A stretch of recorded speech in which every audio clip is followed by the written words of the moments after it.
America, the land of the free and home of the brave. Welcome back to Spirit Talk. We Americans value our freedoms and rights. The freedom of religion, speech, press, and assembly, and the right to bear arms and to have equal justice.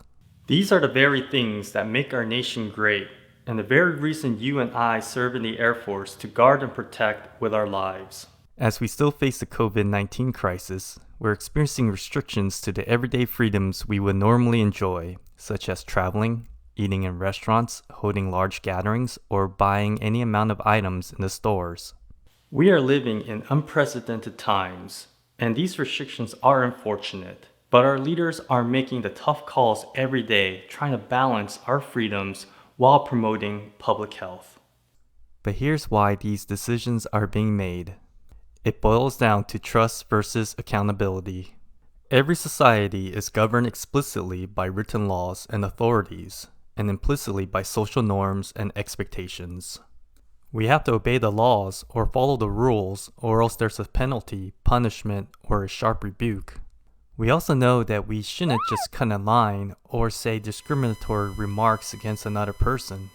But we have seen people acting counterproductively against the general welfare of our communities, from spring breakers partying despite the social distancing policy, some people attempting to buy more items than they're allowed to, the refusal to wear protective masks in mandated public areas, to violations of stay-at-home orders. Because some people are not acting trustworthy, more accountability is unfortunately implemented to dictate all of our behaviors.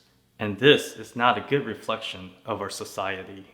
The Pew Research Center published a study last year and found that 62% of Americans believe that fellow Americans are just looking out for themselves. 58% believe others try to take advantage of others, and 47% believe most Americans can't be trusted. As I mentioned before, we Americans value our freedoms, but if people are acting more and more untrustworthy and out only for their own self-interest, social scientists fear that there will be less stability in our society. This is nothing new. In the 17th century, English philosopher Thomas Hobbes once said, "The condition of man is a condition of war of everyone against everyone." In his book, The Leviathan, he describes the anarchy of humankind and hence the need for an absolute sovereign or monarch to enforce order and discipline. And that is the very institution that the American Revolution fought against, and how our Constitution was forged, based on trust amongst Americans like you and I to do the right thing, not only to advance our own self-interest, but the common interest for all. For we all are our brothers and sisters' keepers. Everything is permissible, but not all things are helpful. People can continue to exert their freedoms by hoarding or violating social distancing policy, thinking that they won't get caught. But these acts simply are not helpful to help flatten the curve of COVID-19.